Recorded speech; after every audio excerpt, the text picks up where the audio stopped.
Hi, and welcome to episode 102 of the Dinner Sisters podcast. We're two sisters taking on the nightly challenge of dinner. I'm Kate Schultz, living and working in Rhode Island. I'm a passionate cook and recipe collector, always thinking about my next meal. And I'm Betsy Wallace. I live, work, and raise a family in Atlanta, Georgia. I love dinner time, but can always use help planning and cooking for my family of 5. Our goal with this podcast, we want to cook a little better, learn a little bit about food, and most importantly, figure out what the heck to have for dinner. And here's how this works. Like every week, we have 3 recipes that we cooked and reviewed from popular food blogs, internet chefs, anywhere I can find a recipe. We'll have all these recipes, tips, the smorgasbord, and a shopping list on our website at dinnersisters.com. Okay, Kate, let's jump in. This week's recipes were a savory bacon and cheese Dutch baby pancake from the Spruce Eats, tomato omelet Bisan Sheila by Shweta in the Kitchen, and quinoa pancakes from King Arthur Flour. So, Betsy, breakfast for dinner is one of my favorite comfort meals. Who doesn't love a black breakfast for dinner? And pancakes are right up there in terms of comfort foods in general. So for me, why not combine the two? Why not both, right? Mm-hmm. And I think the fun thing about this episode is that only one of them is what I think of as like a traditional like breakfast for dinner pancake, like a sweeter version that you'd have syrup on top. The other 2 are really savory. One has cheese and bacon. The other has tomato and some savory spices. Yeah, I like that these could be used for dinner or even kind of flexibly for a breakfast brunch idea. Just lots of options today in this episode, which was fun. Why don't you kick us off with our first recipe? Okay. Our first recipe this episode is savory bacon and cheese Dutch baby pancake from the Spruce Eats. And we grew up eating Dutch pancakes, or as Mom would call them, German pancakes, but a sweet version. And Mom would make them, she can correct us because I'm sure she remembers this differently. I think this was probably a meal she made when she didn't really feel like cooking. Yeah. Kind of thing. Yeah. Yeah. Oh, canned peaches, man. Mm-hmm. So good. So if you haven't had one before, this pancake is mostly made in the oven where the sides puff up and around the center. You make it like in an oven-proof skillet kind of thing. And it's a gorgeous golden brown pancake that, like I said, is best with canned peaches. This one has a savory twist on it. It's baked with cheese and bacon, which, that's a pretty great idea. So to make it, you brown some diced bacon in a large oven-proof or cast iron skillet. Meanwhile, you make your batter in the blender, or you can whisk it up, I suppose, with 3 eggs, a half cup of flour, a half cup of milk, and some mustard. Gets all zipped up until it's completely, absolutely smooth. And when the bacon is done, you pull it out, wipe down the skillet, and then melt 3 tablespoons of butter, making sure the pan is like nice and rip hot. Pour in the batter, and then sprinkle in the center with bacon and a bit of shredded fontina cheese. Pop that in a very hot oven and bake it for at least 15 minutes. You'll see the sides puff up and the center a bit too. It kind of looks like a pancake crater situation. And you just serve it in slices with parsley or chives if you're feeling fancy. And how did you like this, Betsy? So we kind of talked about this. I thought the taste was great, but mine did not puff up. And I don't know if it was a pan size situation thing, but it was good. Yeah. How big was your pan? So I actually used my Dutch oven on this one. Oh. So that was pretty big, I guess now. Yeah. Looking back, because as you know, I've got that like glass top, and Ryan's very sensitive about having cast iron on the glass top. He's got a thing with that. So I don't have a lot of oven safe pans, to be honest with you. It's one of my shortfalls in my collection. And so I just used my Dutch oven, but it was not, that was too big, I think. Because it was fine, but it was like the whole thing tastes like the bottom center of what you would imagine a Dutch baby tasting like. Right, because the sides are like all nice and crispy. Right. You just kind of miss out on that side situation. Sure do. I also used too big of a pan. I went back and checked the recipe, and this is for a 10-inch skillet. I have this monstrosity of a 12-inch skillet that I bought. It's like a long story, but it's too big. And so I also think that I didn't have a small enough skillet to actually have it I think it just spread out. There was not enough batter to push up and out. Yeah. You know what I mean? Honestly, Betsy, James came in the kitchen, cut himself 3/4 of this and ate it. That's funny. Yeah. No one was sad. What's not to like about a pancake with cheese and bacon, to be honest? I wonder if you could increase the batter. Yeah, I was thinking about that too. Like maybe I could double even the batter because there's only 3 eggs in this. And it was just me and the kids this week because Ryan is gone. And so it was fine for us, but I think it would not have been quite enough for all 5 of us if everyone was hungry. So I wonder if you could double it and then put it in the Dutch oven and then it would just be like a nice big hearty. Yeah. I was thinking that too. I have made Dutch babies in various proportions, and this is something that's super easily scalable. Okay. Huh. You know what I mean? Yeah. It's just it's really one of those like, it's 3 to 1/2 to 1/2. You know what I mean? Yeah. So like it would be 6 to 1 to 1. Okay. Well, maybe I'll try that again. I did like this. It said you could like use Fontina cheese, or they had like listed a whole bunch of fancy cheeses. They were like, anything in your fridge that might be like one of these. And I was like, you know what? I have cheddar in my fridge, so I'm putting cheddar in here. And I rustled around, and there were 2 half bags of Mexican shredded cheddar, which I did not use because I found a half bag of sharp cheddar in there. And I was like, oh, okay. That's the one that's going to the Dutch baby. I did not buy Fontina cheese for this. You know what? I could not even find Fontina cheese in my fancy Whole Foods. Like there's like 2 Whole Foods and one's like slightly fancier than the other. And I was like, there's no Fontina. And so I had to look it up online and I ended up with Havarti. Okay, delicious. Yes. I love a Havarti. Now I've got Havarti in the house. Not sad about that. And it was much less expensive. They also recommended Gouda, which is really easy to find. Well, yes. I think. Also, I'm like, this is a Dutch baby I'm making on like pancake dinner night. I'm not right. I get it. I mean, I think like I'm just trying to say like you can find Havarti and Gouda, pretty easily. It's not crazy in the supermarket. Maybe not knocking around your drawer. If you wanted to shop specifically for your Dutch baby dinner. You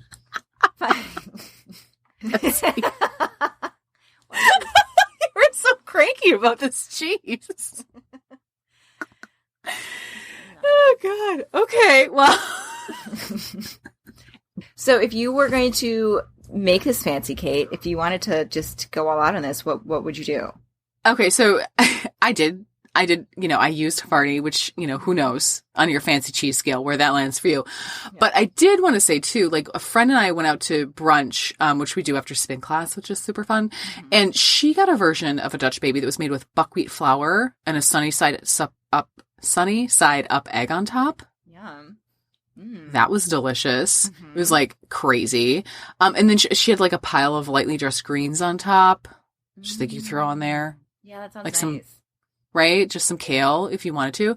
I think a fried egg on top would be fantastic. So any of these ideas, I think it'd be super fun.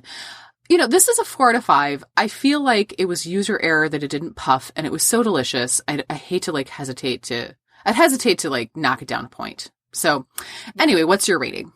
I also, for the same reasons, will go with a 4 out of 5. I'm sure it would work if you had the right size pan, and I will try doubling it and see what happens. Yeah, same. I think let's both try it and we can let y'all know in our Instagram stories. Yeah. All right. So our next recipe for today is a tomato omelet, Bisan Chila by Shweta in the Kitchen. Yeah, this is our second savory pancake of the day with this recipe from Shweta in the Kitchen. And, from the little internet recipe digging I did around this pancake in general, or tomato omelet is what they're sometimes called. This is like a pretty common snack or light dinner option, even like a breakfast option. And there's actually no egg in it. It's called an omelet, but there's just no egg. It's bean flour, this graham flour mixed with spices, tomatoes, green peppers, and onions. And to make it, you mix together the graham or besan flour with spices, caraway seeds, turmeric, asafoetida, black pepper, and red pepper, like the spicy red pepper. Add in your water 1/2 cup of time until it's pourable, and then you add in your veggies. So there's a finely chopped tomato, green pepper, and onions, and cilantro. I had some cilantro, threw that in there. And you kind of thin it until it's nice and pourable, and then you pour it into a skillet on medium heat and cook until it's set, and then you flip it. Just keep going with the rest of the batter. And she also has a suggestion I think is really interesting of making a sandwich with ketchup or green chutney. Betsy, we talked a lot about this before you made it. How did this pancake work out for you? Yeah, I really, really liked these, Kate. And I know I texted you that night and said, this is just great. I am loving this. tomato omelet situation. I had not made them yet, and I was super jealous. Yeah. So it ended up, I thought, for mine, she said, add the water in until you feel like it becomes pourable. And so I had about like 2/3 of a cup, kind of stopped because I thought, oh, this looks kind of pourable. Maybe I'll just stop here. And I should have used a whole full cup because I think mine were a little bit thicker than what they showed. And I think I would have liked a thinner pancake. So that's one kind of recipe Good note call. I had on these is don't like just go for the full cup like she recommends. Is probably the right amount of liquid.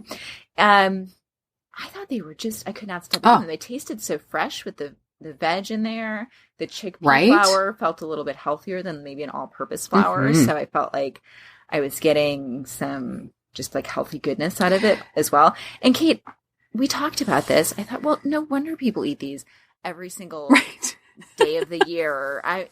No wonder this is super popular for millions of people. Because I think you were initially a little hesitant. You were like, I was. I'm not sure this would be my favorite thing. And I was like, well, let's just try it. And you're like, oh, right.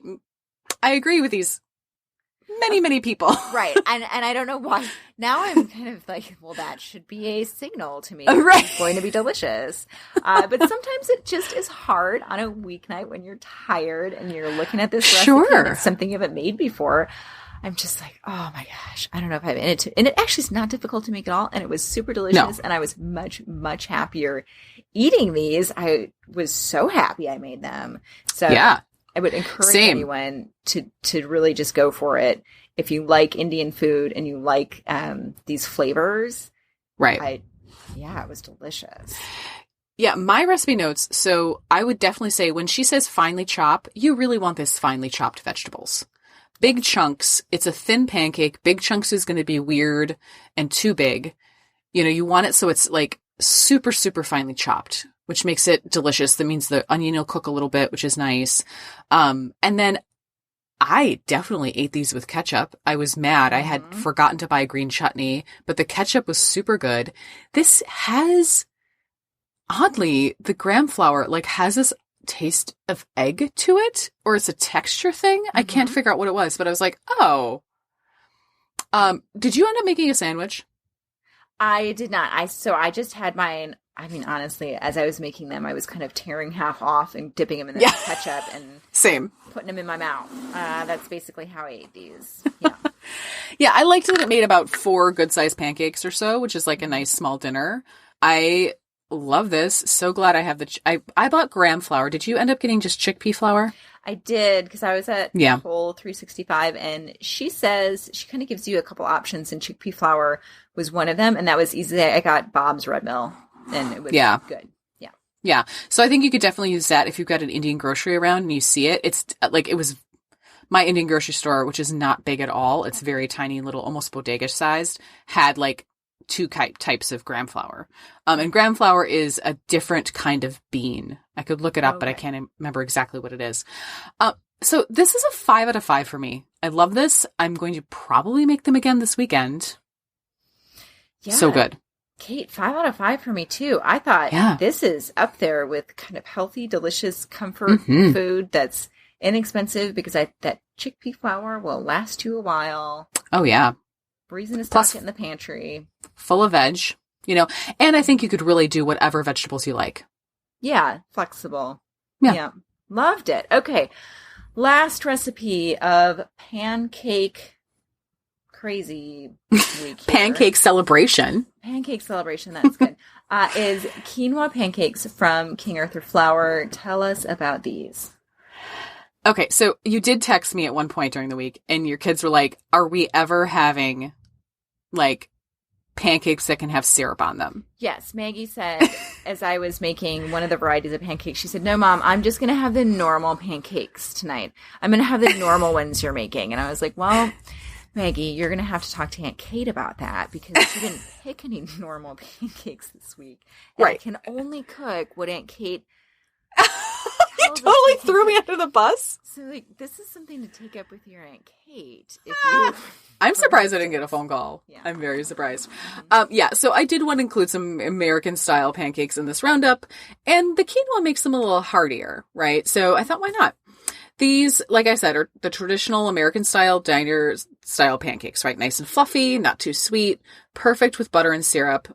I suppose you could, like, pivot and maybe put ham in them or something, but I feel like these are the best, like, kind of syrupy pancakes. In any case, you make them by first cooking up some quinoa, enough for 1 cup cooked, which I looked up, and that's about 1/3 of a cup dry. I suppose you could just make a cup of quinoa for this, but I feel like maybe just, like, make some quinoa for a salad or something and save it. Yeah, you know? It's much better having that done ahead of time. Yeah. 100%. So you just mix the dry ingredients with the quinoa, which is all-purpose flour, baking powder, cinnamon, and malted milk powder. And then you beat the wet ingredients together, which is milk, eggs, oil, vanilla extract, and a flavor extract, kind of like an almond, if you like. And you mix the wet into the dry, mix it well, and you just fry them on a well-oiled skillet, a couple minutes on each side. These cooked up a gorgeous brown and just a little bit nubbly with the cooked quinoa. Betsy, how did everyone like these? Okay, so both you and I could not find the malted milk. No. First off, I think that probably would have been great, to be honest. Yeah. I didn't miss it, but I think it probably would be delicious.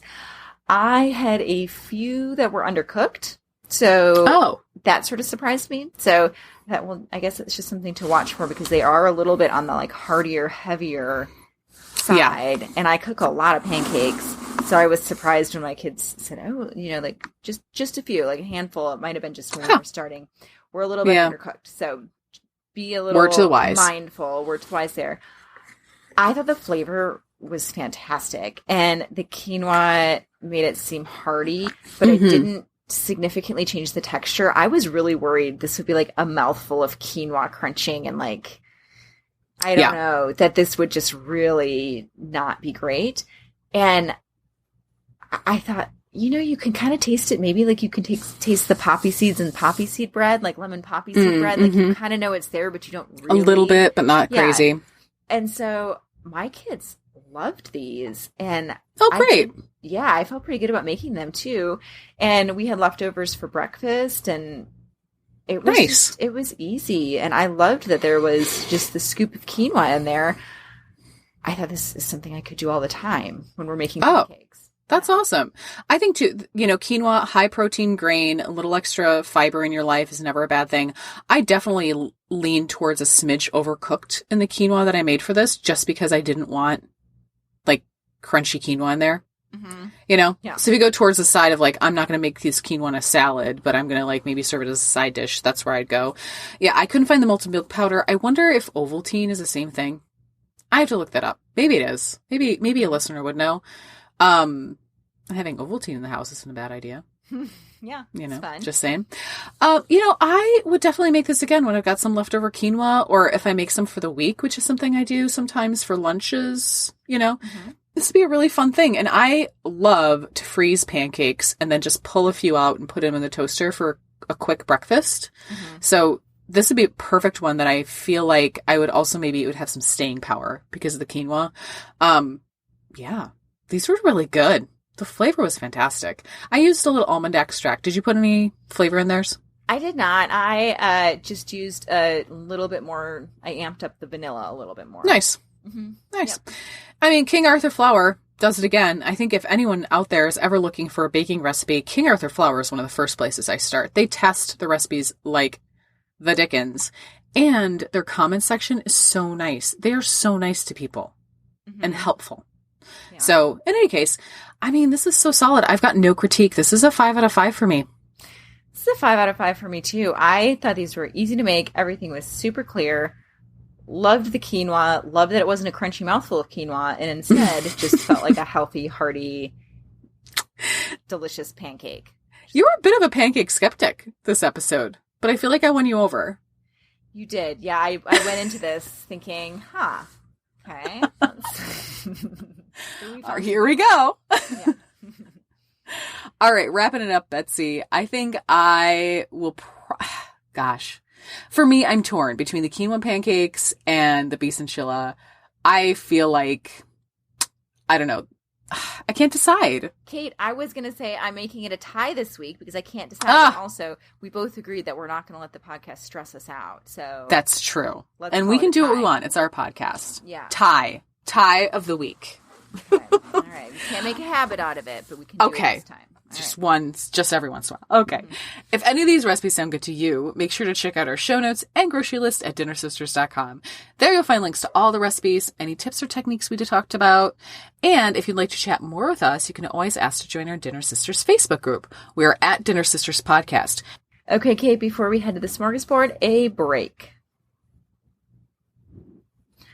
All right, Kate. First up in the smorgasbord today, I asked our Facebook group for some eggplant recipe recommendations because I've been getting a lot of eggplants in my Misfits Market box, and people had some really great ideas. I mean, they had a lot of eggplant ideas, which was so many.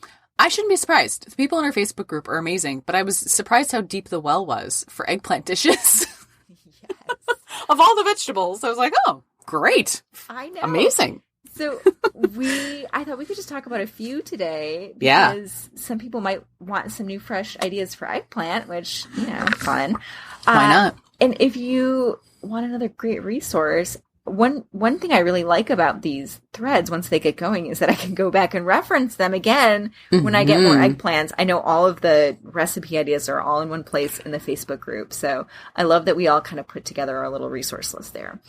Oh, yeah, for sure. Yeah, Vivian had said that she likes to do eggplants thinly sliced on pizza because after it bakes, the texture and taste is almost kind of cheesy. And I loved this idea because it's more of like a thing to do rather than a recipe.